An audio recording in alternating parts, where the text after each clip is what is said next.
En los últimos tiempos se está viviendo una búsqueda de un significado más allá de el mero materialismo y el consumismo que estamos viviendo, en el que hemos nacido muchos de nosotros además que no tenemos ninguna fe, no nos adscribimos a ninguna fe religiosa de ningún tipo, ni tampoco practicamos ningún tipo de espiritualidad, que muchas veces simplemente se ha adscrito a una religión.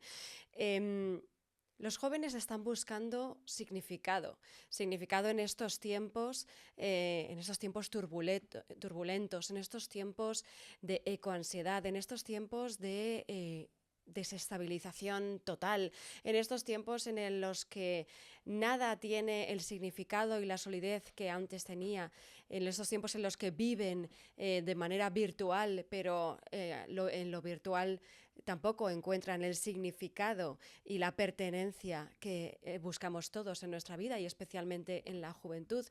Muchos de ellos están volviendo a religiones como la católica, en otros países pues también el cristianismo, pero de otras maneras, como en Estados Unidos. Y todo esto está generando mucha inquietud en sectores de pensamiento crítico, de pensamiento laico, en los que se vive como una vuelta, como un movimiento reaccionario, de vuelta a entender la sociedad de otra manera, porque es así como la religión se ha asociado con movimientos, formas de entender la vida ya pasados, ya superados y que, bueno, pues que nos llevaron a, digamos, estadios humanos muy degradantes sobre todo para personas, digamos, como las mujeres o personas LGTBIQ+. Entonces, por ejemplo, en todo este marco, encuestas sobre cómo los jóvenes de la generación Z están como volviendo a el catolicismo, el cristianismo, o por ejemplo la publicación del disco de Rosalía con todo ese simbolismo religioso y esa proclamación, esa autoproclamación por parte de Rosalía de su celibato voluntario. Además de pues la película de Alauda Ruiz de Azúa los domingos, y tantas otras manifestaciones de cómo se está buscando una religiosidad, una espiritualidad, y de momento se está buscando en lo que ya conocemos, que es el catolicismo. Todo esto está generando un debate social muy encendido y, bueno, pues preocupación en unos sectores y capitalización en otros.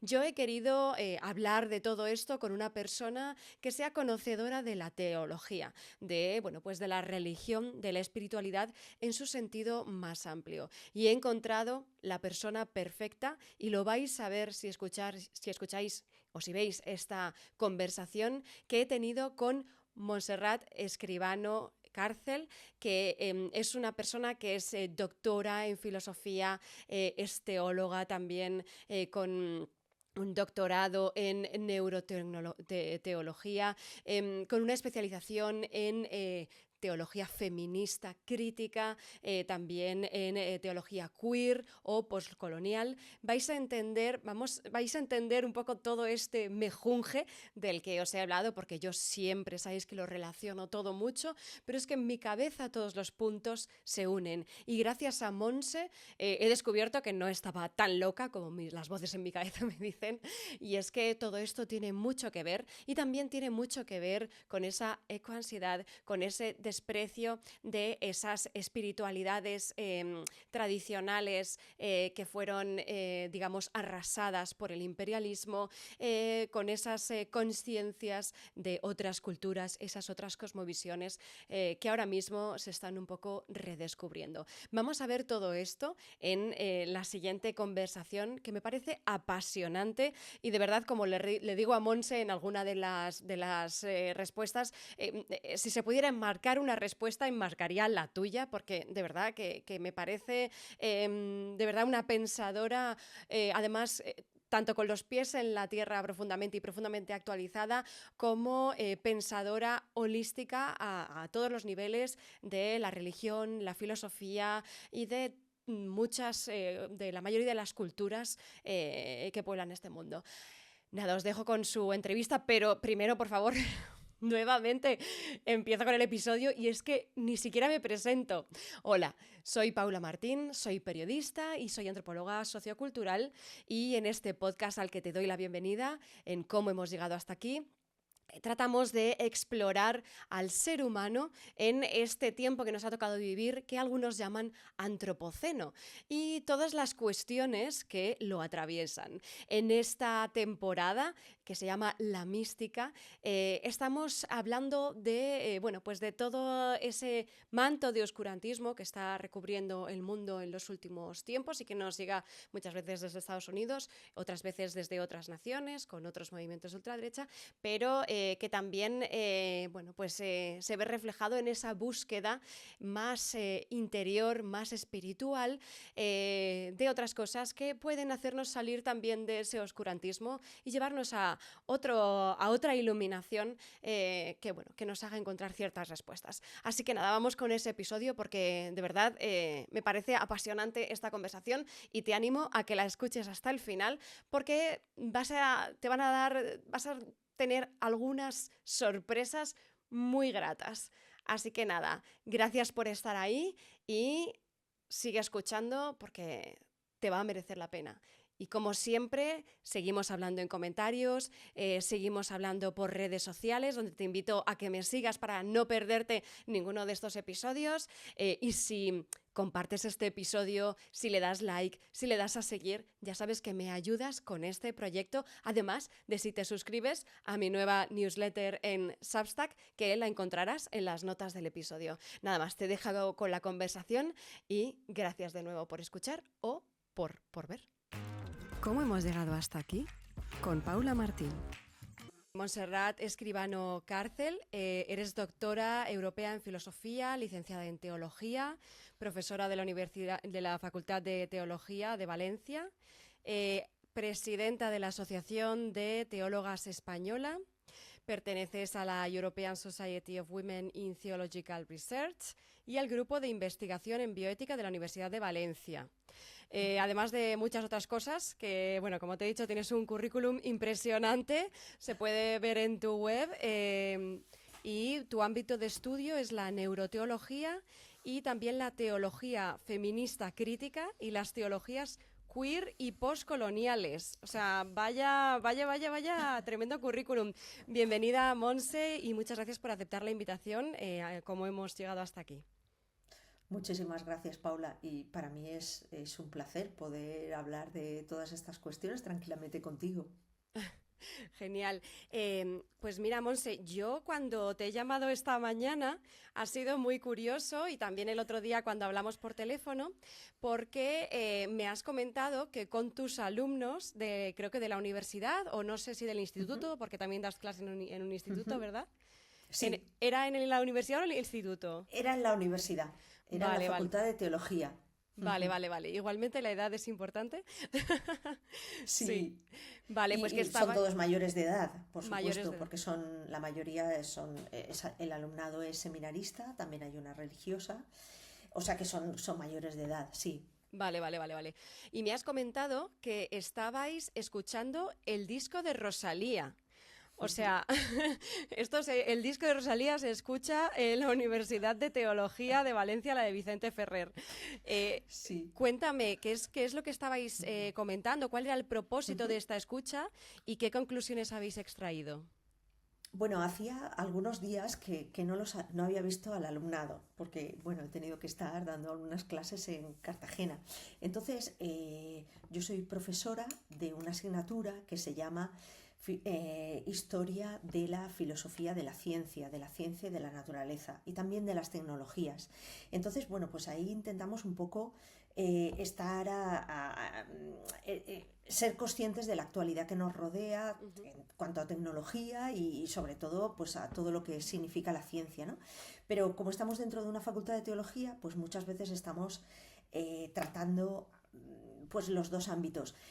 Y esta mañana les he dicho que les he preguntado si habían escuchado el disco de Rosalía. Y me han dicho algunos que sí, otros que no, y entonces les he dicho, mirar, sí o sí tenemos que escucharlo. Es necesario que, bueno, pues está siendo un acontecimiento mundial y sobre todo por la propuesta, las preguntas que el disco plantea. Y entonces les he pedido, les he dicho, tenemos que escucharlo con tranquilidad, con cariño, porque tenemos la responsabilidad de dar algunas respuestas a las preguntas que está planteando en su trabajo Rosalía en este momento. Y más en un, bueno, pues estamos viviendo como un tiempo bastante interesante, ¿no? Para estas cuestiones, porque, bueno, pues salió el libro de Cercas, que es un escritor que no se considera creyente y sin embargo pues es capaz de viajar hasta Roma, entrevistarse con el Papa Francisco y, y buscar también esas preguntas, ¿no? Y ponerlas por escrito. Por otra parte tenemos, por supuesto, ¿no? La película de los domingos, que entonces, bueno, pues estamos viviendo un momento en el que todas estas preguntas que siempre han estado, pues de alguna manera están saltando a un plano distinto. Bueno, pues el disco de Rosalía, ¿no? Con el eco que está teniendo y la acogida que está teniendo a nivel mundial, pues creo que cualquier facultad de teología que se precie tiene que, bueno, pues poner atención, tratar de entender qué hay y sobre todo eso, pues las preguntas que nos plantea, ¿no? Además de disfrutar del disco, porque creo que es una oportunidad, pues muy, muy, muy, muy interesante de todo un lenguaje religioso que Rosalía no es la primera vez, ¿no? Sino que creo que a lo largo de su carrera, o al menos desde que yo la he seguido, a mí me sorprendió con bueno, pues con una interpretación, ¿no? De San Juan de la Cruz, de La Noche Sí. Oscura. Bueno, pues desde entonces a mí personalmente me ha interesado mucho, ¿no? Su puesta en escena, las fuentes a las que recurre, también, por supuesto, la manera de hacer música, ¿no? Los vídeos me llamaban mucho la atención porque siempre tiene referencias a lo religioso de manera tan explícita, cuando parecía que lo religioso pues iba a desaparecer de nuestro panorama, ¿no? Y sin embargo, pues ella lo vuelve a poner en el centro y plantea pues esas preguntas o esas cuestiones, ¿no? Que me parecen realmente muy interesantes. Ujú. Has planteado un montón de cosas muy interesantes a las que vamos a sacar punta ahora una por una, porque es cierto que lo religioso parecía que pasaba de moda, ¿no? La iglesia cada vez estaba más alejada de los jóvenes y sin embargo estamos viendo como un resurgir de lo religioso, del cristianismo, del catolicismo también entre los jóvenes. Eso lo vamos a hablar. Pero primero te quería preguntar por esas preguntas que plantea el disco de Rosalía, que me has dicho que son las que te interesan realmente, además del simbolismo, que también vamos a hablar de esas referencias. Sí, yo creo que una de las preguntas, ¿no? Que plantea, como he dicho, no únicamente en este último disco, el trabajo de Rosalía es si existe la posibilidad, y ya parece ser que sí, existe la posibilidad de que haya algo más más allá de lo material. Y bueno, ella sí que está buscando, porque ella sí que parece que plantea que sí que en lo material no es únicamente aquello que podemos ver, tocar, oír o escuchar, ¿no? Sino que hay algo que refleja lo que ella llama esa luz, ¿no? Un Ujú. atisbo de divinidad o algo que está un poco más allá. Eso sí, en el mundo de Rosalía es un más acá, ¿no? Ella siempre lo relaciona con su propia vida o con la vida sentimental. Entonces, bueno, pues en este último disco también habla de esa posibilidad de los dos mundos, ¿no? Dice quién pudiera vivir en medio. Entonces, y también la necesidad de vivir de una determinada manera Ujú. para ir acercándose hacia eso que ella va buscando. Entonces, pues, bueno, pues hace también en una de las canciones, ¿no? Que dice, voy a quemar mi Rolls Royce, voy a quemar bueno, pues todos estos elementos que forman parte de algo que es muy reconocible para cualquier persona en este mundo como signo no únicamente lo material, sino, bueno, pues un estatus muy elevado de dinero o de posibilidades de vida, ¿no? Y que está planteando, bueno, ¿dónde está esa verdad? ¿Existe? ¿Hay una verdad? ¿Hay algo que pueda iluminar un poco la vida que llevamos? Y yo creo que esas son, bueno, pues las grandes cuestiones que tenemos los seres humanos, bien desde un plano, desde la filosofía, pero también desde la espiritualidad, ¿no? Y desde lo religioso. Entonces, bueno, pues me llama también mucho la atención el recurso que ella ha tenido a las más de 17, creo que son, lenguajes distintos, formas de aproximación a diferentes religiones, a diferentes caminos religiosos, y cómo eso ella, bueno, pues logra combinarlo para plantear estas cuestiones y además desde un punto de vista pues muy humano, ¿no? De cuáles son las preocupaciones que seguimos teniendo en el mundo, pues de esa verdad, de unas relaciones distintas, de tratar de ir un poco más allá porque todo esto de lo material pues no acaba de satisfacernos, o en un mundo que estamos siempre conectados con pantallas, ¿no? Bueno, pues, ¿qué puede haber? Que hay algo de luz en medio de estas formas de vida que tratamos de llevar adelante. Y yo creo que eso, pues la teología en estos momentos tiene la responsabilidad también de entablar un diálogo con esto, un diálogo que sea también luminoso y unas teologías que sean apropiadas. Hablas de teologías en plural y de diferentes lenguas, y Rosalía también, digamos que alude a místicas, mujeres sobre todo, en diferentes religiones. O sea, no estamos hablando solo del cristianismo, el catolicismo, ¿no? Esto es algo que también a ti te interesa, el tema de que haya, digamos, como algo más holístico, más global, más que pueda atravesar culturas y diferentes formas de entender la espiritualidad. Sí, porque, bueno, ella lo está diciendo, planteaba, ¿no? Ese camino de búsqueda de santidad, y sabe que esa santidad o esa posibilidad de vida distinta no se encierra en lo católico, ni muchísimo menos. El catolicismo es un camino, pero es un camino entre otros muchos. Y además lo ha buscado en las partes más femeninas. Yo creo que ella, bueno, pues está demostrando una gran sensibilidad con esto, porque sabe que hay muchas mujeres que para ellas ese camino ha sido un camino definitivo. O sea, para las mujeres, por supuesto para los hombres también lo ha sido, ¿no? El camino de esa espiritualidad, de esa mística. Pero es que para las mujeres ha sido realmente muy importante porque muchas veces ha sido el único camino que ellas podían transitar. Porque dentro de las religiones nunca han sido amables con las mujeres. Nunca han sido espacios de seguridad, de crecimiento, sino que las mujeres han tenido que hacer esos espacios dentro de sus propias creencias, dentro de sus propios caminos.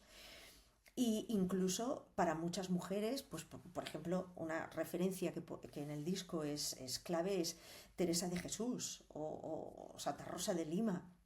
Bueno, pues Teresa de Jesús tuvo que enfrentarse literalmente, y su vida fue puesta en juego por querer defender que desde su subjetividad ella podía tener un diálogo con Dios, y un diálogo liberador, un diálogo que a ella le transforma la vida, y que desde ahí ella quiere construir su nueva vida religiosa. Sin embargo, bueno, pues las primeras reticencias e incluso su vida peligra, porque va a pasar su vida en una cárcel, que es donde ella se le va a obligar a escribir el libro de la vida.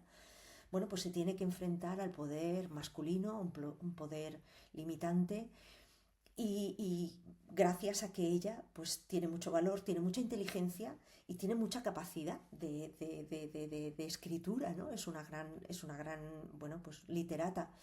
Y gracias a eso tenemos hoy la mística, y una mística que sobrepasa cualquier frontera religiosa, porque ahora sí que, bueno, pues a Teresa de Jesús dentro del catolicismo nos viene muy bien, ¿no? Que sea nuestra santa, pero Teresa de Jesús dentro de la Iglesia Católica no fue reconocida como doctora de la Iglesia. Precisamente ponía nil, nil significa el obstáculo, nil obstat, por su sexo. Ella no puede ser doctora de la Iglesia por su sexo, por su sexualidad. por cómo ella entiende su relación con Dios. Y esto lo vemos en el sufismo, lo vemos en el taoísmo, lo vemos en cualquier religión en estos momentos. Lo vemos, por supuesto, en el judaísmo, que hay corrientes muy profundas de ese misticismo que han bañado la vida de las personas, especialmente de las mujeres, pero que por eso en el mundo de la teología, en el mundo católico, sobrevivió la teología. Y sin embargo, todas las mujeres que estaban haciendo teología anteriormente, cuando la teología alrededor del siglo XIII, siglo XIV ya comienza a estabilizarse dentro de las universidades y abandona los espacios monásticos, que es donde las mujeres tienen sus espacios, pues esta teología acaba perdiéndose, porque se considera que la teología es ya pues un asunto de varones. Y entonces pues está muy bien que Rosalía diga que este misticismo ella lo ha encontrado en esas fuentes femeninas y feministas. Uh-huh. Vuelves a decir un montón de cosas interesantísimas que tenemos que hablar de todas, madre mía. Vamos a empezar por el tema de la monja, de la mujer en los conventos, la mujer que se retira del mundanal ruido, digamos, un poco como única vía para explorar su talento, su individualidad, su desarrollo, sí, teológico, pero también de otro tipo, ¿no? Personal, científico, ¿no? Como por ejemplo también Hildegarda de Bingen. La verdad que con este episodio las hijas de Felipe disfrutarían a tope, que supongo que las conocerás también porque estás súper actualizada. Y me encantan. Sí, me gustan muchísimo y aprendo mucho de ellas. Y me encanta el lenguaje, que hayan vuelto al barroco.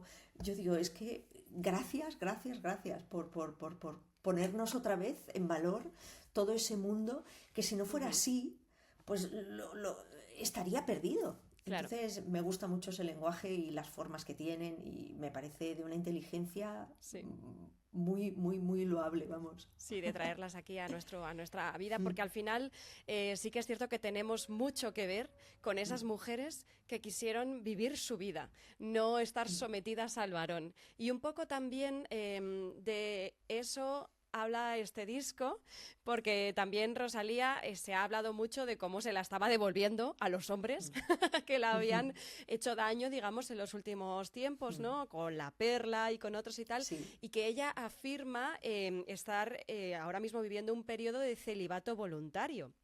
Esto conecta, sí, también con la monja, ¿no? Con esa necesidad de retirarse de la sexualidad, de la reproducción, como única forma de tener una cierta independencia, una autonomía, una libertad, ¿no?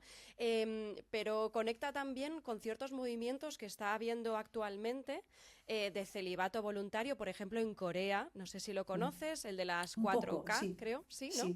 Que es no sexo, no marido, no novio, nada de embarazos, en plan de una mujer monja, solo que, bueno, pues sin estar dentro de ninguna iglesia reconocida, digamos, ¿no? Y luego también conecta, por ejemplo, con ciertos movimientos que hay de reacción a la reacción machista al feminismo, ¿no? Que está habiendo, por ejemplo, en Estados Unidos ha habido últimamente, no sé si esto estás al tanto, pero en Vogue se ha publicado un artículo a ver, lo tengo por aquí, Chante Joseph, que habla de, se pregunta, ¿tener un novio da vergüenza ahora mismo? Porque un poco como que las mujeres heterosexuales estamos bajando nuestros estándares, incluso en cuanto a feminismo, igualdad, tal, con tal de poder tener una pareja, un hombre a nuestro lado, ¿no? O sea, todo esto está muy interconectado y en cierta manera todo conecta con ese movimiento de Me Too, ¿no? Digamos, que un poco los restos, ¿no? Los coletazos. Sí, sé mira, que he dicho muchas cosas, pero creo que conecta todo. A ver si puedo rescatar alguna, ¿no? Mira, dentro de los monasterios nacen porque las mujeres están buscando esos espacios donde vivir su espiritualidad. Y donde, bueno, pues llevar adelante un tipo de vida diferente, el alejarse un poco de esos espacios del mundo Y esto supone que para las mujeres, como tú muy bien has dicho, pues al menos son tres cosas, ¿no? Una, su capacidad intelectual, poder desarrollarla al máximo, porque las mujeres pues tienen a su disposición la ciencia, tienen sus bibliotecas, tienen también sus farmacias, ¿no? Y lo que has mencionado, el de Gerda Bingen, que es una gran escritora en cuanto a medicina, o sea, es una referencia en toda la Edad Media, pero es que además es la mayor fuente de partituras escritas de toda la Edad Media, partituras musicales.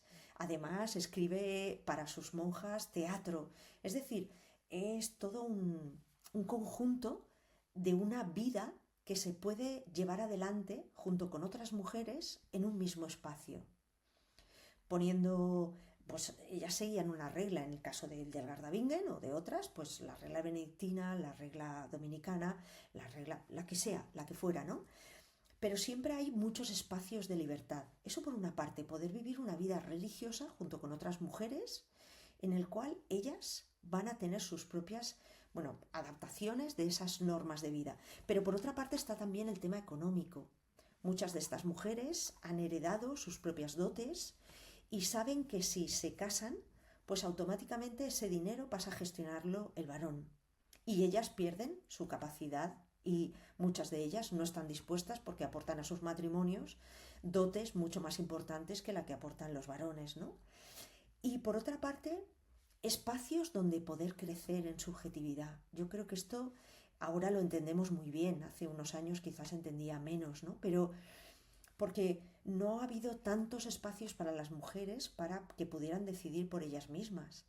Y en estos monasterios, muchos de ellos, pues se tenía capacidad jurídica, capacidad legislativa, capacidad religiosa.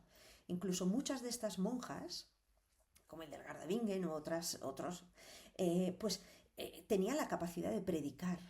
Y esto solamente estaba reservado a los obispos.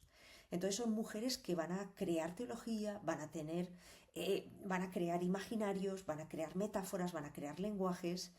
O tenemos el movimiento de las beguinas en Europa que llegará hasta España. Aquí en Valencia, te hablo desde la ciudad de Valencia, y en Valencia hubo un beguinato. En Barcelona hubo beguinatos. Entonces fueron formas exactamente igual, ¿no? De socialización, pero estas incluso crearon sus propias arquitecturas, crearon nuevos trabajos con los cuales poder autoabastecerse y ser completamente independientes. Dices, en un mundo en el que ahora nos parece que todo esto del feminismo pues lanza cosas muy novedosas, pero sin embargo es un poco como lo que dicen las hijas de Felipe, ¿no? Que todo esto ya estaba inventado. Lo que pasa es que ahora, bueno, pues por la necesidad del mundo en el que vivimos, volvemos a echar mano de todas estas cuestiones, ¿no?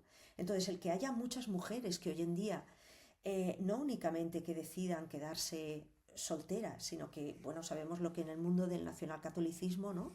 Era que una mujer fuera soltera. Era como que no habías alcanzado tu posibilidad de vida adecuada socialmente. No habías podido casarte, no habías sido capaz de tener un hijo, no habías sido capaz de tener una... Con lo cual eras, bueno, pues como un ser menor dentro de la sociedad. Sí. Y sin embargo, hoy en día, pues todo esto, menos mal que ha cambiado, ¿no? Pero incluso el hecho de decir, claro, ahora antes, ¿no? Hasta hace muy poco, en nuestras relaciones, románticas, es siempre la pareja del varón el que te daba el estatus, el que te concedía el lugar social. Y sin embargo hoy vemos que esto de ninguna manera es así y que parecía que, bueno, muchas mujeres sin sexualidad no podían vivir y ahora vemos que la sexualidad es mucho mayor. Porque hay muchas mujeres que están viviendo su sexualidad pues en las calles, en una manifestación, porque no se reduce la sexualidad a lo puramente genital o a nuestras relaciones más íntimas, ¿no? Entonces yo creo que todo esto lo estamos repensando y creo que estamos echando mano de muchas anteriores que nos van a plantear muchas pistas, especialmente porque, bueno, pues hay muchos movimientos, ¿no? Dentro de, tú lo has mencionado, dentro de Estados Unidos, el movimiento Incel, las Tradwife, que también están diciendo, oye, queremos una vuelta, pero claro, ¿una vuelta a dónde? ¿Una vuelta a qué? ¿Una vuelta a qué estilo? ¿A qué forma de ser mujer? Y entonces, por una parte, tenemos estos movimientos que bueno, pues en Japón también están, ¿no? Toda esta cultura que está diciendo, oye, ¿es tan importante nuestras relaciones sexuales? ¿Son importantes para quién? ¿Son importantes desde dónde? Y hay muchas veces, bueno, Rosalía también lo decía, ¿no? No es únicamente que sea un celibato, es que en este tiempo estoy teniendo tanto trabajo que mi libido está bajando. Entonces, algo que a lo mejor a muchos varones les puede resultar rarísimo. Porque dices, un mes sin tener relaciones sexuales es como que tu virilidad, no sé, pues se pone en cuestión. Pero para nosotras, un mes sin tener relaciones sexuales, dices, bueno, es que no ha pasado nunca nada. No. Y sin embargo, eso lo estamos poniendo en valor. De cuál tiene que ser la cadencia, cómo tienen que ser estas relaciones sexuales.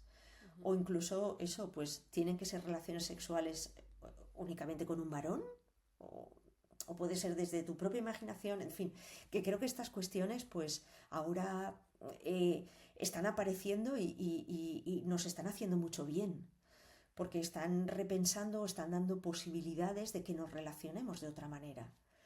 Porque yo creo que hasta hace muy poco la cuestión era si éramos mujeres suficientemente deseables en un mercado que estaba marcado por el mundo de los varones. Era, sí, por ejemplo, en las aulas donde yo trabajo con eso, pues con chiquitas muy jóvenes y eso, pues hay toda esta presión, ¿no? De si son elegibles o no. Total. Y claro, ayer salía en clase esto de las páginas de OnlyFans, de Sugar Daddy, bueno, pues todas estas cuestiones, ¿no? que sufrimos las mujeres una enorme presión. Entonces, cualquier cosa que nos ayude a repensar todo esto, a tratar de eliminar o rebajar esa presión social que es tan dañina, pues creo que nos puede hacer mucho daño. Y si eso lo encontramos en la espiritualidad, pues yo creo que puede hacernos que recorramos otros caminos mucho más interesantes. Ujú. Em, Hablabas antes de Los Domingos, la película de Alauda Ruiz de Azúa, que habla de una chica de 17 años que, bueno, pues siente una fuerte atracción por el camino, digamos, de la reclusión, de convertirse en una monja de clausura. Em, ¿Que has visto la película? He visto varios trozos, pero tengo que confesarte que no he podido verla del todo, ¿vale? Yo también. Pero sí que, Qué sí pena. que, bueno, todo el mundo está hablando de ella y, bueno, sí que he tenido ya alguna conversación sobre esto. Y claro, de nuevo es otro tema religioso, ¿no? El tema de la vocación, que es hoy en día tener una vocación. Porque si algo es extraño es tener una vocación, eso pues para separarte del mundo, aparentemente, ¿no? Porque, bueno, pues realmente en España tenemos muchos monasterios que hay muchas mujeres con una enorme preparación, por ejemplo, el monasterio de San Benet en Montserrat, que, bueno, pues la abadesa es una mujer que ha estudiado en California. O Teresa Forcades, pues es una mujer que su formación, pues ella estudió en Harvard. Entonces, bueno, pues no son mujeres para nada de ese cliché, ¿no? que tenemos de una persona muy joven que entra en una comunidad monástica, que allí no va a crecer cognitivamente, sino que se va a dedicar pues a lo mejor a hacer pastas, o que incluso hacer pastas, si es algo que tú has decidido, pues en un momento de tu vida te puede venir muy bien y te puede ayudar a que, bueno, pues nos detengamos, igual que muchas personas pues se van a un retiro un fin de semana para, bueno, pues para bajar las revoluciones, para dejar espacio a otras cuestiones que en el día a día todo viene tan rápido que no podemos pensar. Bueno, pues no me parece mal, cuando digo lo de las pastas, no me parece mal que una persona dedique un tiempo de su vida, ojalá todo el mundo tuviéramos un espacio, ¿no? Para dedicarlo a algo que pudiéramos tocar con las manos. Pero al margen de esto, claro, no deja de llamar la atención como una persona joven en estos momentos puede tener vocación para esto, ¿no? Y creo que estamos en un momento muy interesante en el que todo sucede a la vez. O sea, hay personas que están soñando con vivir en Marte, y al mismo tiempo hay personas que están soñando con, bueno, pues llevar adelante una vida religiosa, que puede ser de esa manera. Vale, que estamos hablando de un relato, es una ficción. Los monasterios hoy en día, tenemos monasterios que desgraciadamente, y digo desgraciadamente, en el cual pues las mujeres no se les invita a formarse pues teológicamente, no tienen una formación personal o una atención psicológica necesaria, y son monasterios pues que, bueno, yo creo que están condenados un poco o a cambiar o a tratar de redefinirse de alguna manera, ¿no? Pero luego tenemos otros, como el monasterio de Suesa en Cantabria, que bueno, que son mujeres espectaculares que han decidido, bueno, pues durante un tiempo vamos a cerrar nuestras actividades para repensar nuestra propia actividad interior. Entonces dices, ostras, pues esto es muy interesante. Son monjas que están muy formadas, que tienen sus propias redes, y claro, pues atraen a mujeres jóvenes, claro, porque no creo que en este mundo, sí, dan muchas veces muchas ganas de bajarte de él. Totalmente. Entonces, ojalá, ¿no? Ojalá tuviéramos espacios, que a lo mejor no para ser monja de manera definitiva, pero sí que, bueno, pues que tuviéramos espacios donde poder detenernos, donde poder encontrar silencio, donde poder encontrar seguridad, donde poder encontrar un tiempo donde vivir y rehacerte. Yo creo que eso sería, bueno, pues sería algo que deberíamos ofrecer. Un retiro espiritual de vez en cuando no nos vendría mal a nadie. Claro, porque eso ayudaría a nuestra mejora, bueno, pues espiritual, cognitiva, que va todo unido, ¿no? Y a llevar mucho mejor nuestra vida adelante. Sí, sí que es cierto que no existen esos retiros espirituales tan laicos. Por ejemplo, yo soy agnóstica, eso imagino que ya lo has imaginado, ¿no? Yo no estoy segura de nada. Sí que es cierto que hay una búsqueda espiritual, pero lleva ya muchísimos años en mi caso. Todavía no se ha producido ningún encuentro de nada. Pero sí que es cierto que veo en esos retiros espirituales un poco que se tira hacia un lado o hacia otro, ¿no? Te intentan convencer de una cosa o de otra. Sí que es cierto que muchas veces te dan las herramientas para que tú puedas buscar, pero otras veces es digamos, una presión subliminal, ¿no? No sé si estarás de acuerdo conmigo en eso. Sí, sí, porque tenemos todavía, o vivimos al menos en España, ¿no? Que es el entorno que más conozco, vivimos, claro, tenemos la historia que tenemos. Nosotros, la Iglesia Católica todavía no se ha desprendido del nacionalcatolicismo. Entonces seguimos estando con lenguajes, a veces con formas, que seguimos pensando que, bueno, que cualquier persona que se acerque a lo religioso tiene que ser primero creyente y después tiene que acabar entendiendo la oferta que nosotros le proponemos y tiene que acabar asumiendo nuestro lenguaje, es decir, lo que llamamos una conversión, ¿no? Y entonces conversión es que te conviertas en lo que yo soy. Y dices, hombre, esto no puede ser así. Esto... Y hay mucha otra gente que no lo está haciendo, ¿vale? Estoy haciendo una caricatura o así, un recorrido demasiado rápido. Y también pasa en el mundo, pues por ejemplo, de la meditación, en el mundo de un determinado yoga. Es como que tienes que entrar y como participar de todo. Como que tienes que acabar comprando, No ¿no? tienes De que una poner manera un pero a nada, ¿no? Es un poco sectario eso, llegado a un Sí, punto. sí. Y yo, pues, la verdad que me gustarían espacios donde haya una mayor libertad, o sea, donde tú vayas y puedas rehacerte. Primero, o sea, no puede haber espiritualidad si no significa un contacto con tu propia interioridad. Y en tu interioridad, pues hay muchas cosas. Entonces, pues los mensajes de fuera pueden estar muy bien si te ayudan bueno, pues a buscar tu propia resonancia, ¿no? Tu propia forma de qué es lo que hay en el interior en ese momento. Pero sin que eso suponga que tengas que entrar de un modo o de otro, no sé, yo creo que nos queda todavía mucho. Porque, bueno, pues claro, los expertos en esto, pues por ejemplo, han sido los jesuitas, ¿no?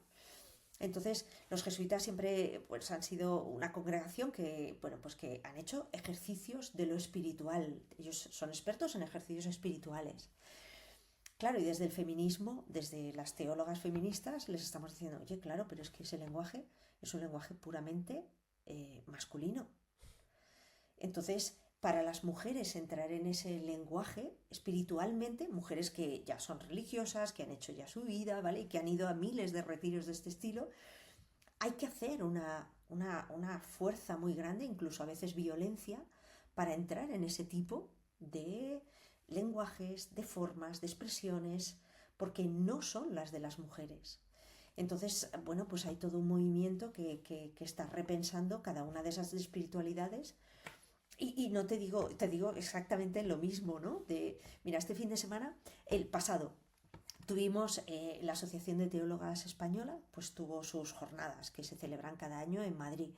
Y este año vino una teóloga, esta teóloga es no creyente, y ella hizo su tesis doctoral y sigue investigando en el tema, o sea, ella quiere iluminar desde las personas que no son creyentes y que no son religiosas, que pueden aportar al mundo de la teología.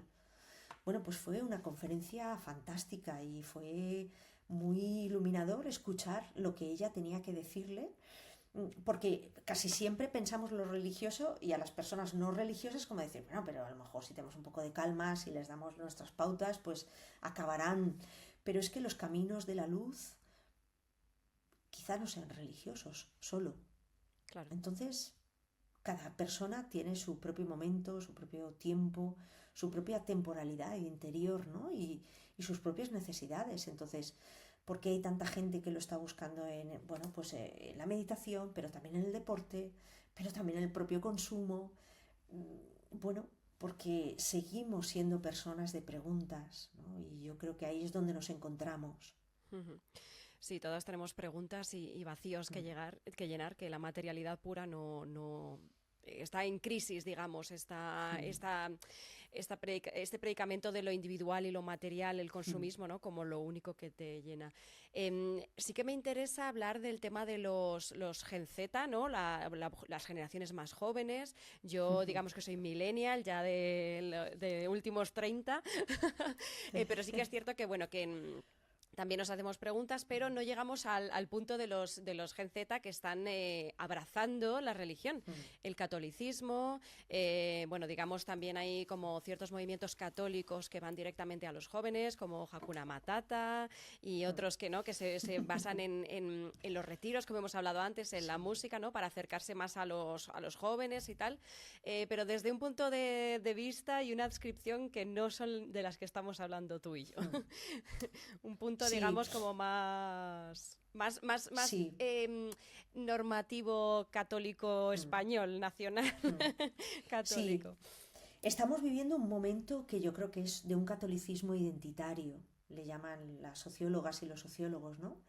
Entonces el catolicismo se ha convertido como en una manera de, bueno, pues estamos en el momento de las identidades, igual que nuestras identidades sexuales, políticas, religiosas son importantes, bueno, pues también lo es desde donde estamos viviendo nuestra religiosidad.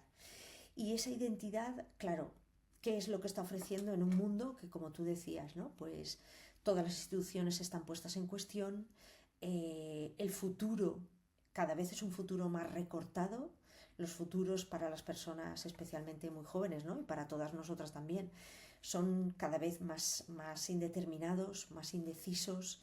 Los futuros se han convertido como en una pequeña pesadilla, cuando antes los futuros, bueno, pues tenían un recorrido, ¿no? Y sin embargo, pues no es así en este momento. Las políticas públicas, pues no atienden a las personas como deberían. Es decir, tenemos un mundo en el que, bueno, pues la inestabilidad, la precariedad, la vulnerabilidad, pues está haciendo mucha mella, ¿no? ¿Qué pasa? Que creo que se está buscando qué es aquello que no puede fallar. Y se está buscando, bueno, pues de una manera muy rápida, muy sencilla, igual que en los mensajes políticos, ¿no? ¿Por qué la gente se está apuntando o por qué compra estos discursos de estos nuevos fascismos? Bueno, pues porque son lenguajes muy directos, muy rápidos y que solucionan muchas cosas aparentemente, ¿no? Entonces, yo creo que hay mucha juventud que se está apuntando a esto porque es una identidad, es quiénes somos nosotros. Somos blancos, somos hombres especialmente, defendemos una determinada forma de entender lo divino.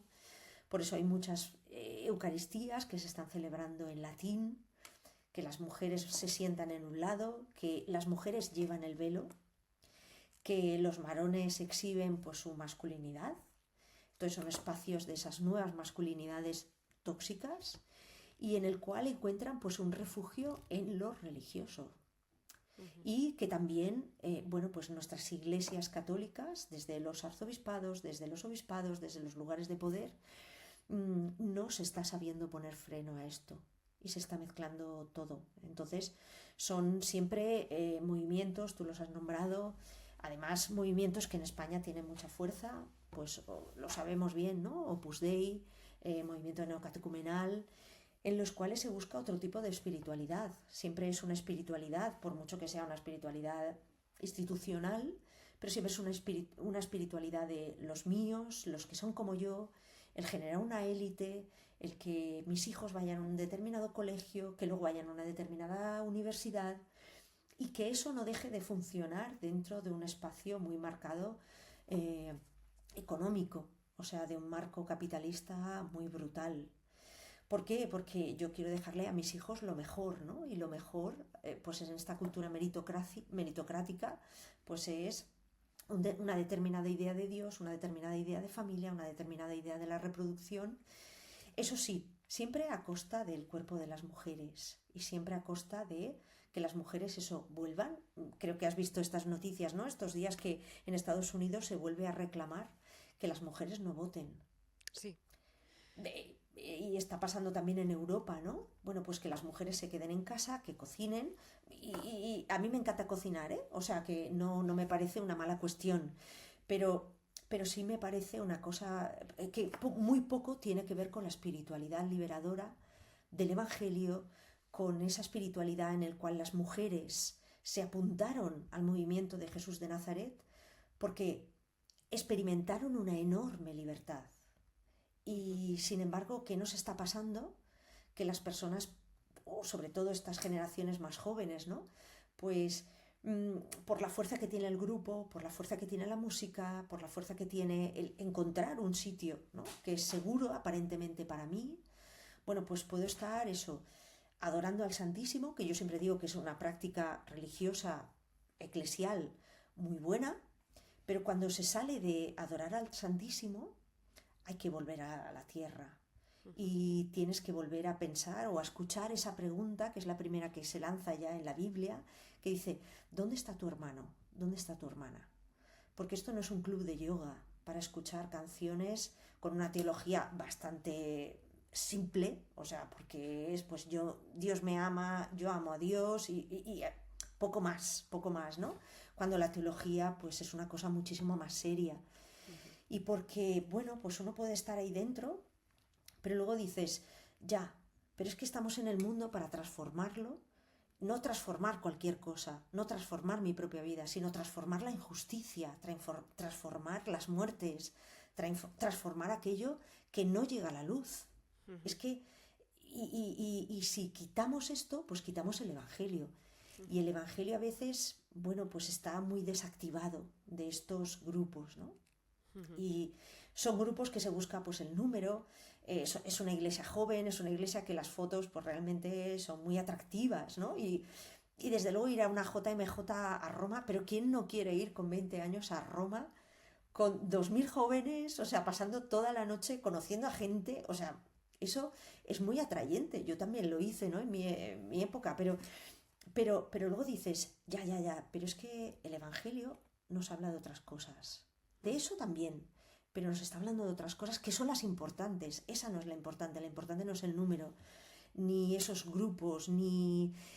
lo importante es que el mundo tenga luz y que tenga vida en abundancia. Es que no hay otra cosa. Sí.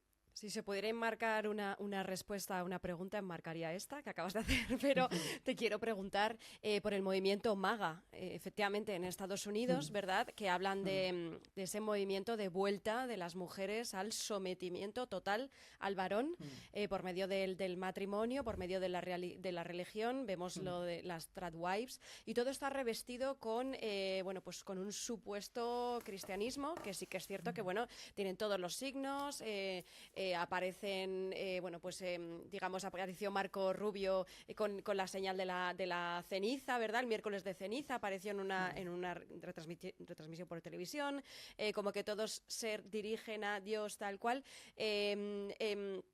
Creo que ya me has contestado con la anterior pregunta, pero a mí me parece una instrumentalización de estos símbolos para unos, digamos, para unos tiempos como esos que dices muy interesantes, que también en China los llaman una maldición, ¿no? Vivir tiempos interesantes, en los que estamos Sí. viviendo esa regresión a todo esto que has comentado. Claro, dentro del mundo de la política, los valores siempre juegan un papel muy importante. Los valores, las emociones, los discursos políticos siempre se elaboran a partir de esto, ¿no? Y nos parecía que lo religioso pues que quedaba muy alejado. Sin embargo, vemos que en cualquier movimiento político en estos momentos, lo religioso y los valores de la religión están presentes de una manera, bueno, pues indudable. Lo estamos viendo en las guerras, en los genocidios, lo estamos viendo y por supuesto en Estados Unidos, ¿no? También lo hemos visto en Brasil con un movimiento anterior a Lula, en Europa con Orbán, con Meloni, con cualquier movimiento. Eh, claro, son valores que movilizan el mundo. Son valores de qué significa ser una mujer, qué significa ser un hombre. Ya lo había puesto en cuestión, ¿no? El feminismo lo había puesto en cuestión Judith Butler.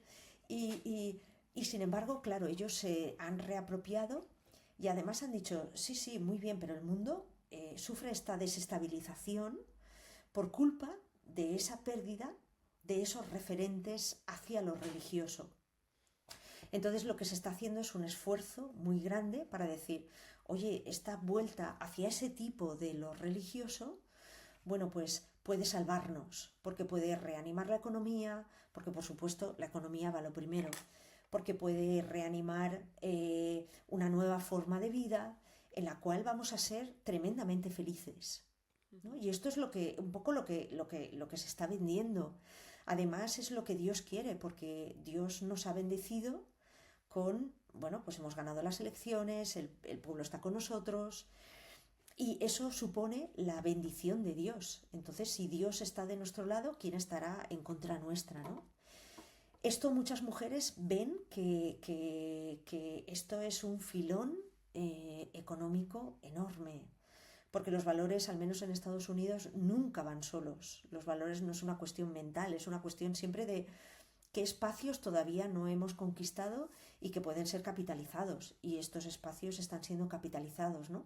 Para eso, ¿qué tengo que hacer? Tengo que eliminar cultura, tengo que eliminar capacidad crítica, tengo que eliminar de las universidades al profesorado, tengo que eliminar todo aquello que no me permita, o sea, me permita que yo pueda llevar adelante este mensaje de una salvación muy potente y en contra de aquello que es lo cultural. Y entonces pues estamos viendo ahí, y eso significa que, eso sí, de nuevo, ¿no? Pues las mujeres en casa estarán mucho mejor, las mujeres sirviendo, porque las mujeres pues tienen un papel tan fundamental. Esto dentro de la Iglesia Católica también lo hemos dicho, ¿eh? Y lo vas a escuchar pues de manos de muchos de nuestros obispos españoles sobre todo. ¿Dónde van a estar las mujeres mejor realizadas que en casa con sus hijos? O sea, si esta es la idealización de la figura de María de Nazaret, ¿no? Que es tan importante del catolicismo. Entonces, ¿qué mujer no va a querer ser como la Virgen María, ¿no?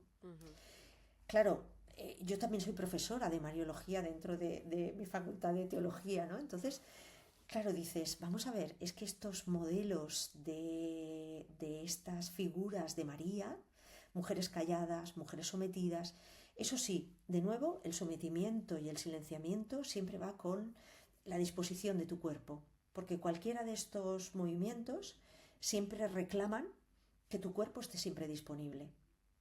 Y esto es de una enorme violencia. Entonces, bueno, pues estamos generando movimientos religiosos en los cuales las mujeres, sobre todo, no solo, también las familias, también las personas mayores, ¿no? Pero especialmente las mujeres, porque en ellas reside un elemento nuclear. Si las mujeres volvemos a casa de esas maneras, la sociedad va a funcionar. O sea, Va a por funcionar eso, claro, como Dios el manda. exacto, como Dios manda, según el movimiento maga, ¿no? Porque las mujeres tienen, bueno, pues esa capacidad todavía del mundo de los cuidados, de la economía doméstica, de cómo, bueno, trasladar esto a sus propias generaciones, de cómo organizar todo ese entorno. Si conquistamos a las mujeres, pues conquistamos buena parte de la sociedad. Y esto, pues es un mensaje realmente muy peligroso, sobre todo porque cualquier mujer, por supuesto, es dueña de su vida, de quedarse en su casa, cuidar de sus hijos, de su pareja o de lo que le dé la gana.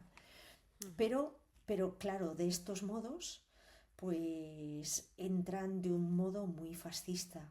Y el fascismo necesita de estos valores, eso sí. Por eso en las religiones, pues también estamos sufriendo mucho porque, bueno, pues todo este movimiento fascista está entrando con una alegría.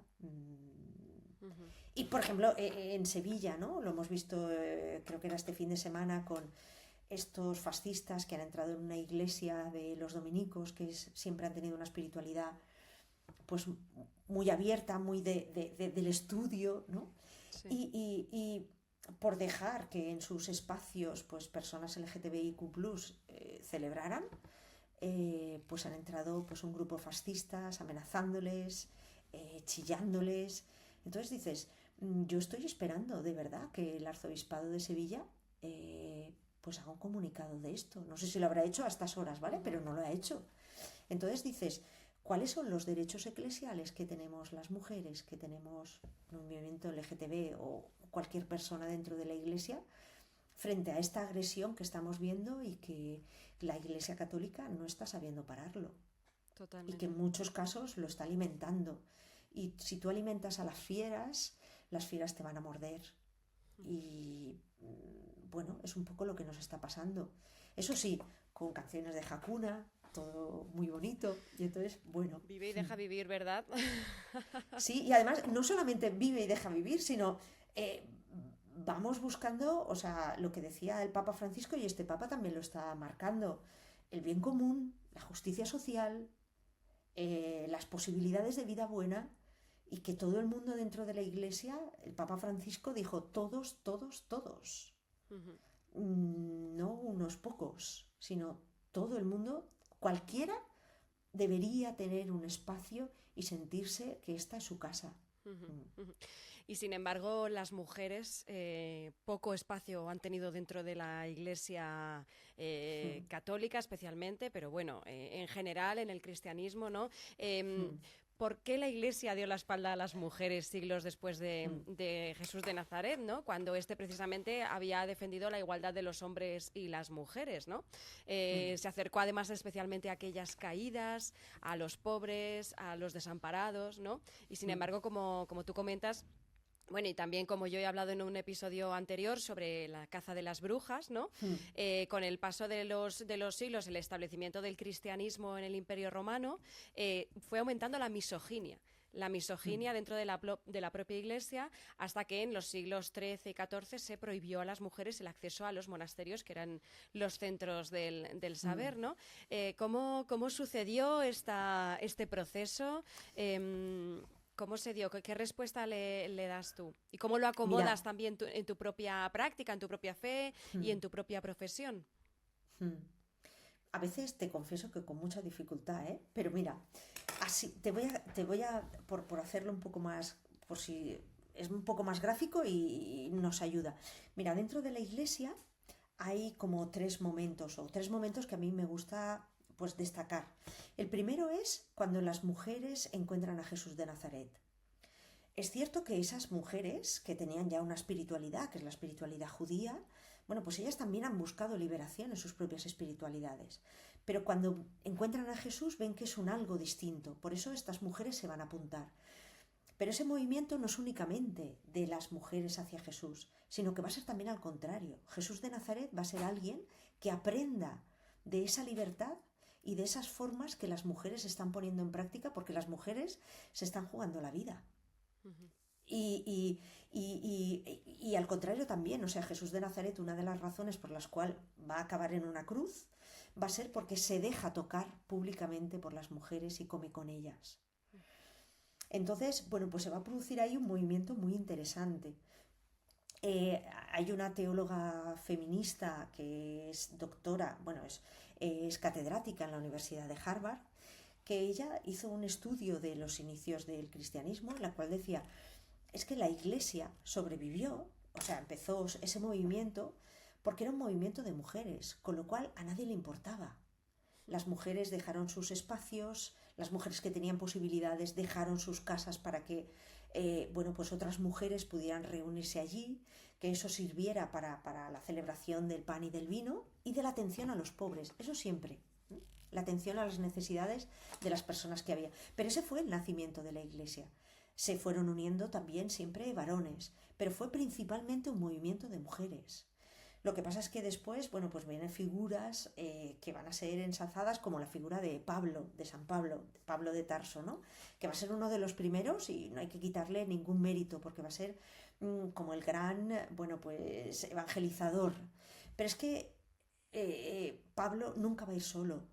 Va a tener a mujeres de la misma categoría que él, por ejemplo, Lidia de Tiatira. Y esta mujer, Lidia, va a hacer lo mismo que Pablo. Uh-huh. Solo que la tradición en los textos siempre se va a promover por encima de todo a Pablo en lugar de a Lidia. Y hay una teóloga muy interesante que dice, ¿cómo hubiera sido nuestra tradición si hubiéramos dejado que los dos funcionaran al mismo nivel? Porque el catolicismo, la idea que tenemos del Evangelio, nace con la figura de una mujer que es María de Nazaret, que es capaz de decirle, o sea, Dios le lanza una pregunta. Eso no pasa en ninguna religión. Dios lanza una pregunta y a una niña muy joven en un pueblo que no contaba para nada, ella tiene que responder a Dios. Y ella dice un sí, y entonces las cosas, bueno, pues ya se pone en marcha esta historia, ¿no? Pero al final, cuando Jesús ya muere, es otra mujer, la primera que recibe el anuncio de la resurrección. No lo recibe Pablo, que entonces estaba en otras historias, ni lo recibe Pedro, ni lo recibe ningún varón de la comunidad. Entonces tenemos un evangelio que comienza con una mujer que se atreve y que cambia su vida por un mensaje, ¿vale? Sea como sea aquello, que es una mujer valiente, que va a salir de sus espacios, que se juega al todo. Bueno, pues desde María hasta María Magdalena. ¿Qué ha pasado? Que hemos convertido a María de Nazaret en una mujer callada, en poco más que una estampita, en alguien que es esa mujer capaz de aguantarlo todo por amor, capaz de vaciarse a sí misma. Dices, eso no puede ser María de Nazaret, porque no lo es, porque no dicen de ella los textos bíblicos, ¿vale? Y luego tenemos a María Magdalena. Y María Magdalena, para desactivarla, bueno, pues la hemos construido la hemos elaborado y hemos dicho de ella que era una prostituta. Y entonces, bueno, pues ya, a partir de eso, pues todo el movimiento de mujeres, pues poco a poco van a ser las figuras de los varones a través del sacerdocio, a través de organizaciones de nombramiento de los obispos, de las iglesias ya que comienza como tal, y llegaremos hasta...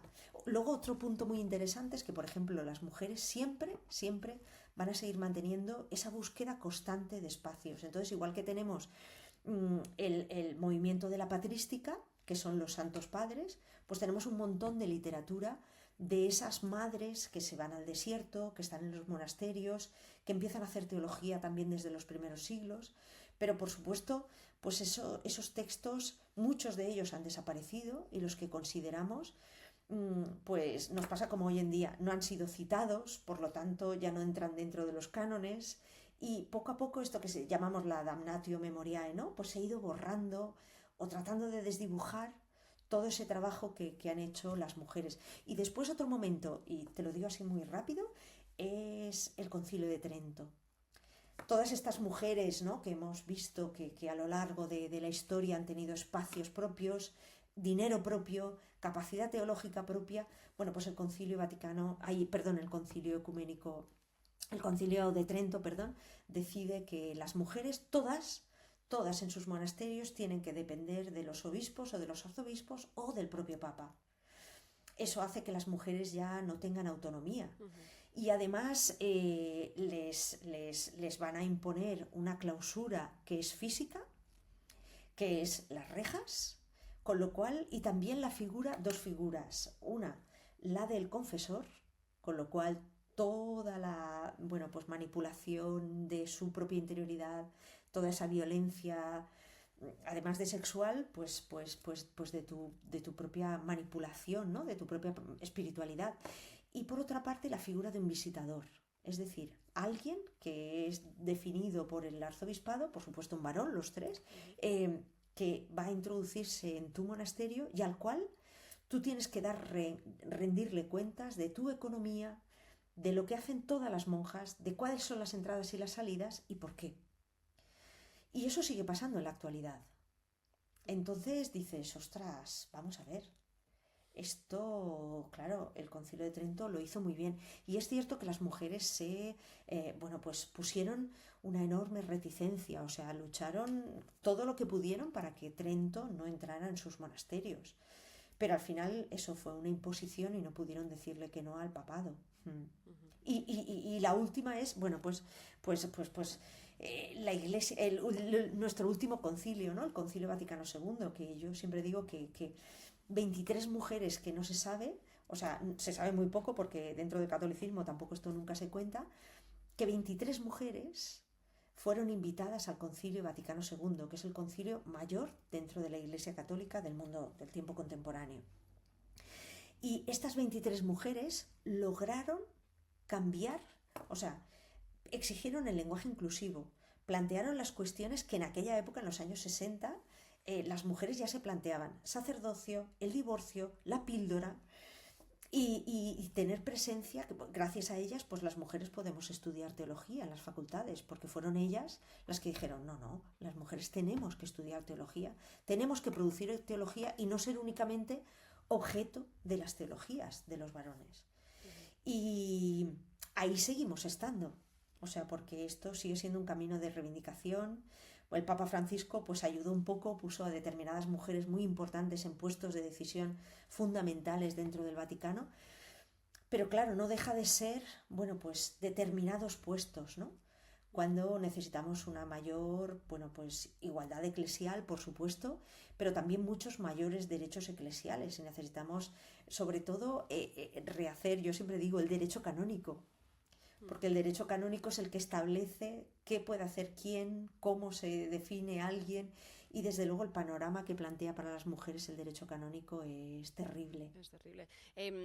Aquí me estás contestando muy bien a una pregunta que yo tenía, es que las feministas laicas, agnósticas como yo, nos preguntamos si es posible ser feminista desde la religión, cuando todas las grandes religiones monoteístas han promulgado el sometimiento de la mujer al hombre, ¿no? Decías en un encuentro que hicisteis hace poco y que recogía el periódico Levante, el problema para el feminismo no son las religiones, sino el patriarcado, ¿no? Y es un poco lo que recoges aquí. Ha sido un poquito como el camino que se ha recogido. Sí, porque el patriarcado, junto con, el Papa Francisco también lo nombraba, no decía la palabra patriarcado, porque él no estaba educado en eso, pero sí que hablaba del clericalismo que estamos viviendo. Y, por supuesto, para la Iglesia, no ser feminista es no entender el Evangelio. Y esto yo creo que hay que subrayarlo. O sea, el feminismo y el Evangelio van de la mano. Y, desde luego, pues nuestras iglesias hoy en día no están dispuestas, y lo estamos viendo con nuestras hermanas musulmanas, lo estamos viendo también con las hermanas dentro del budismo, que también están sufriendo mucho pues la violencia, el abuso, el silenciamiento dentro de sus propias tradiciones.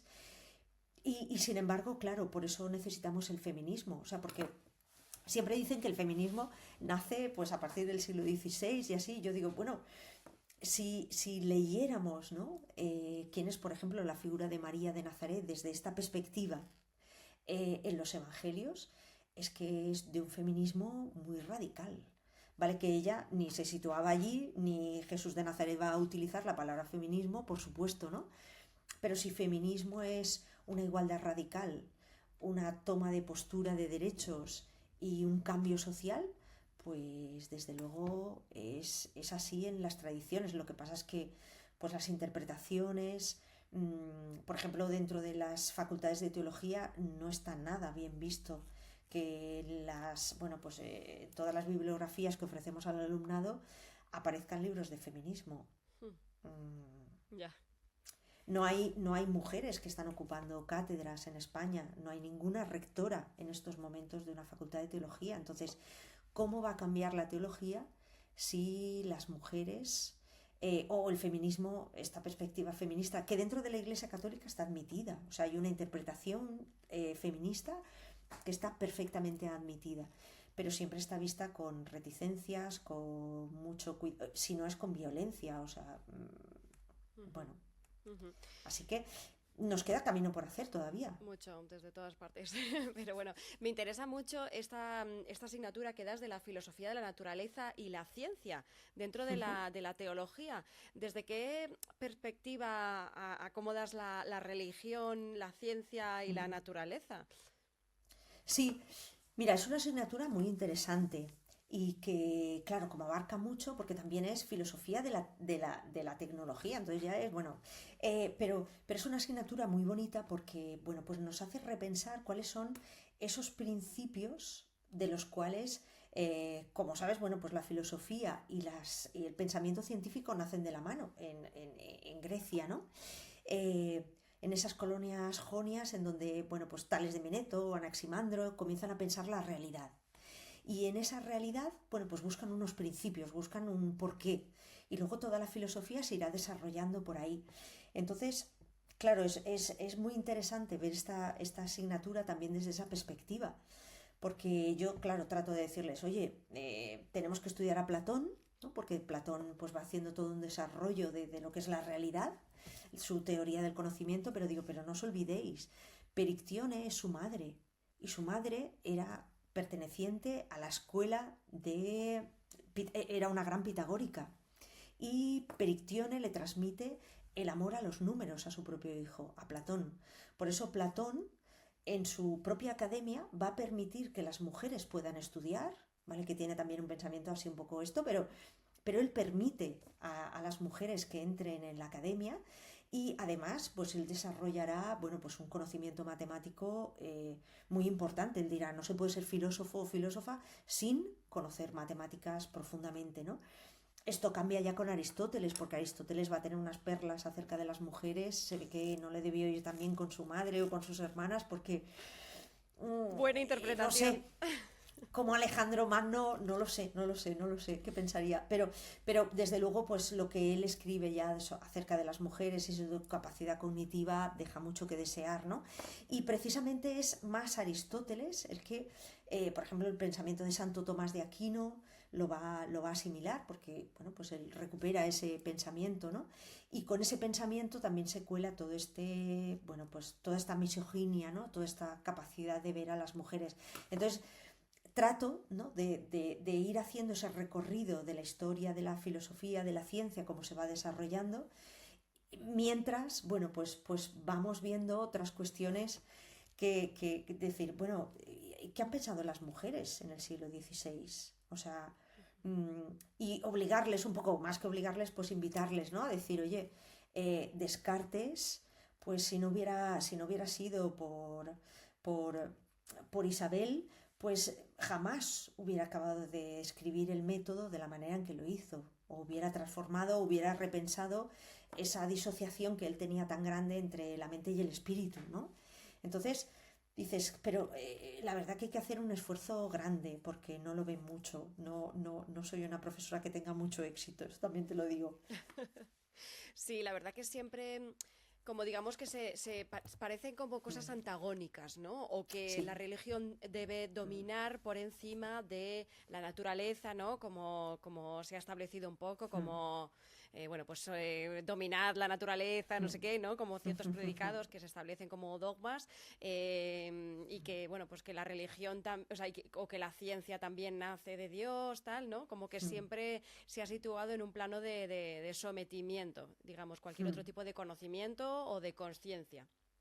Ahora es un tiempo también muy interesante para pensar esa relación, porque como tú decías, ¿no? Al principio la religión estaba por encima de la filosofía, estaba por encima de, por supuesto, de cualquier ciencia, y también lo religioso y todo el estatus religioso tenía la capacidad de decidir qué era ciencia y qué no era ciencia, por dónde había que ir y por dónde no había que ir, porque tenían todo el poder. Sin embargo, ahora ese mundo es completamente distinto. Hoy vivimos en un mundo en el que la ciencia parece ser el único discurso que da validez a la realidad. Y lo vimos en la pandemia, ¿no? Cualquier cosa que decían los científicos, pues era casi, entiéndeme, palabra de Dios, ¿no? Y, y lo estamos viendo también ahora, o sea, cualquier cosa que dice la ciencia, excepto pues estas personas que están en contra del cambio climático, todas estas cuestiones, o gente que cree que el mundo es plano, no sé si es que nunca me he viajado en avión, pero bueno, hay gente, pues Madre tiene que mía. haber gente de todo, ¿no? Y lo que sí que es cierto es que ahora estamos intentando, ¿no? Que haya otro tipo de diálogo. No solamente de diálogo, porque diálogo, bueno, pues más o menos siempre ha habido, ¿no? Sino cómo estamos haciendo ese diálogo. Porque no puede ser que siempre la religión esté en un plano y lo científico en otro. Porque la religión tiene que tener algo de científico, si no, no es un lenguaje tampoco válido. O la teología tiene que tener parte de ciencia, porque si no, es un discurso poco menos que una catequesis y eso tampoco tiene una validez sólida. Pero también la ciencia tiene que entender, ahora lo estamos viendo con las neurociencias, ¿no? Mi doctorado fue en cuestiones de estas de neurociencia. Entonces, la neurociencia nos está diciendo, no es posible el aprendizaje sin la emoción, sin los sentimientos. Bueno, pues a veces las emociones, los sentimientos va también por lo religioso. Y lo religioso también nos puede dar, o les da a muchas personas, una cosmovisión, una manera de entender el mundo, ¿no? Eso no significa que tenga que ser la única, ni la válida, ni como a veces la ciencia, ¿no? Que quiere demostrar a Dios. Dios es imposible demostrarlo, al menos de momento. Y la ciencia pierde mucho tiempo si lo que quiere es demostrar a Dios. Eso ya lo hizo Santo Tomás con las 5 vías y tuvo el éxito que tuvo, ¿vale? Pero la ciencia no. Pero lo que sí que puede es ayudarnos a entender lo que es un ser humano religioso o qué está pasando en nuestros cerebros, en nuestra forma de comprensión de la realidad, cuando una persona dice, bueno, pues creo que he tenido una experiencia de lo religioso o espiritual, sea de lo que sea. Porque eso estamos viendo que ayuda a la salud. No siempre, ¿eh? Y no creo que porque hagas meditación tu vida mejora pasado mañana. No, creo que la cosa tiene un recorrido mucho mayor. Pero, pero sí que es cierto que si aprendemos más de lo científico en el campo de lo religioso, nos puede ayudar a entender que es un ser humano y nos puede ayudar a entender, a tener unas claves distintas acerca de lo que es este mundo, acerca de otras posibilidades, tratar de entender que el mundo no es este mundo individualista, ¿no? Que cada uno, sino que necesitamos una conexión mucho mayor entre los seres humanos que nos tiene que llevar a sostenernos las vidas de los unos y de los otros. Y especialmente, y esto es lo último que te digo sobre esto, también está la parte de naturaleza. Entonces intentamos hacer en la asignatura pues también ecofeminismo, porque hay todo un pensamiento, ¿no? de construir esa visión que hemos tenido de la naturaleza, de que la naturaleza está al servicio especialmente del varón y que tienes que, bueno, pues utilizar el mundo, dices, no, no, pues gracias al Papa Francisco, ¿no? Que hizo esta encíclica tan bonita de Laudato Si, nos ha planteado una pregunta que no sabemos cómo contestar y es que somos naturaleza. ¿Cómo seguir siendo humanos en un mundo que ya no se sostiene en un androcentrismo o en un... No, no, es que cómo seguir siendo naturaleza y que por ahí pasa nuestra espiritualidad. El Papa Francisco dijo, si somos iglesia es porque tenemos que entendernos en torno a la naturaleza, ¿no? Y a todo lo que eso significa. Claro, hemos hecho una teología completamente desde el ser humano, desde lenguajes completamente androcéntricos, y entonces, claro, de construir todo esto, pues es complicado. Uh-huh. Y tú precisamente que estás especializada también en teologías postcoloniales, aquí lo vemos muy bien, por ejemplo, con todos los imperialismos, cuando llegaron a pues pueblos con otras cosmovisiones, como bien decías, ¿verdad? Que también incluían la percepción de la naturaleza de un modo también místico, de un modo de otras conciencias, y simplemente reventaron todo eso, lo demonizaron, ¿no? Impusieron el catolicismo o impusieron el calvinismo, dependiendo un poco de la potencia que fuera colonizando, ¿verdad? Y bueno, pues todo esto que fuera animismo, que fuera de una conciencia en otras capas que igual no alcanzamos a comprender de algunas maneras, pues dijeron poco menos que, bueno, pues yo que sé, ahora hay, bueno, pues se ha ridiculizado también ese tipo de conocimiento y esos tipos de conciencia, ¿no? Poco menos que ahora pues también los europeos están yendo a tomar ayahuasca a Ecuador, a Perú, tal como si fuera otro tipo de droga con el que evadirse, cuando es medicina tradicional, chamánica, y bueno, digamos que no es algo para ridiculizar o de lo que servirse para unos propósitos tuyos que al final no dejan de ser eurocéntricos, racistas, ¿no? Y estamos pasando por encima de todo ese conocimiento y despreciándolo, y es conocimiento asociado íntimamente con la naturaleza, y como bien tú decías, que te demuestra que somos naturaleza. Sí, mira, hay un... todo esto de la colonización, claro, no es lo mismo cuando compartes estas visiones con compañeros, con colegas de Latinoamérica, ¿no?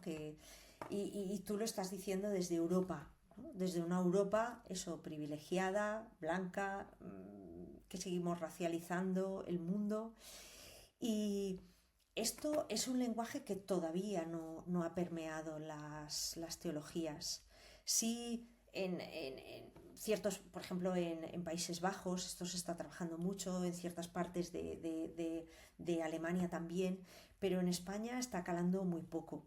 También nos pasa una cosa, que como vivimos, tenemos la historia que tenemos, bueno, pues nosotros fuimos pioneros, claro, en ese mundo de conquista. Y es cierto que la forma de la conquista en España, o sea, del imperio, antes de ser imperio, ¿vale? Eh, fue un tanto distinta. No digo distinta ni de mejor ni de peor, ¿no? Porque era un mundo que estaban descubriendo. Uh-huh. Y era un mundo en el que, claro, venían también, les pasa como a los que hoy entran en la iglesia, eh, muchas veces se buscó una evangelización porque se pensó que esa era la manera buena de ser humano. Y entonces se puso en cuestión si aquellas personas eran humanas o no, y si tenían alma. Entonces, hasta que no se hizo todo un pensamiento teológico y unas disputas teológicas, ¿no?, que comenzaron los dominicos precisamente, para decir, no, es que estas personas tienen alma, y como tienen alma, tienen derechos, y como tienen derechos, se los tenemos que respetar, y no podemos abusar de ellas. Cuando ya se estaba, claro, claramente, un mundo de abuso, no de abuso, sino de violencia total, de exterminio, de apropiarnos de todos sus bienes, porque esos bienes pues le venían muy bien, ¿no?, a buena parte de toda esa gente que estaba intermedia, y a nuestra propia idea de ese imperio que estaban haciendo. Entonces, claro, todo esto ahora está puesto en cuestión, no se puede hablar de esto, no somos capaces de hablar con cierta calma. Entonces es no, porque los españoles, bueno, pues hay gente que considera que les llevamos el catolicismo y que fuimos cuna de culturas, y que nosotros para nada hemos sido bárbaros. Vamos, poco menos que fuimos allí con estampitas de la Mare de Déu des Desemparats y poco más, ¿no? Y todo fue bueno, y que aquella gente, claro, pues rápidamente abrió los ojos y vio que el catolicismo era lo mejor para ellos, y que se sumaron en masa, ¿no? Entonces, pero sí que estamos, es un tiempo tan lejano que ha sido silenciado con tanta fuerza, que tenemos tan pocos detalles, que estamos buscando ahora qué es lo que pasa, porque una de las cuestiones que a mí más me interesa es cuáles fueron las teologías con las cuales fuimos allí. ¿Con qué lenguajes? Y además, no solamente allí, sino que a mí me gusta mucho la idea de tornaviaje. Fuimos desde monasterios de aquí, todos los monasterios fueron allí, primero los franciscanos, luego los dominicos, las carmelitas, todo el mundo. Todo el mundo quería ir a ese nuevo mundo, pero los lenguajes que llevamos allí, ¿cómo también se rehicieron allí y volvieron a España de otras maneras? Claro. Entonces, ahí hay unos movimientos también muy interesantes. Te cuento, si quieres, el caso de un Cristo muy rápido que han restaurado aquí en el Institut Valencià de Restauració, de l'IBAM. De l'IBAM no, de la Generalitat. Y bueno, pues una profesional que es muy brillante, que es Rosy, pues recibe una pieza que es un Cristo que era de una parroquia de Crevillent. Era un Cristo que estaba puesto a la parte de atrás, donde los niños estaban jugando con las pelotas y por poco lo queman en una falla. Bueno, y el pobre Cristo sobrevivió de milagro. Esa pieza, se dan cuenta que es una pieza hecha de maíz. Lo llevan al hospital, le hacen un escáner y se dan cuenta que la materia de la que está hecha de caña de maíz. Y entonces dicen, ostras, este Cristo es un Cristo mexicano, que está elaborado allí.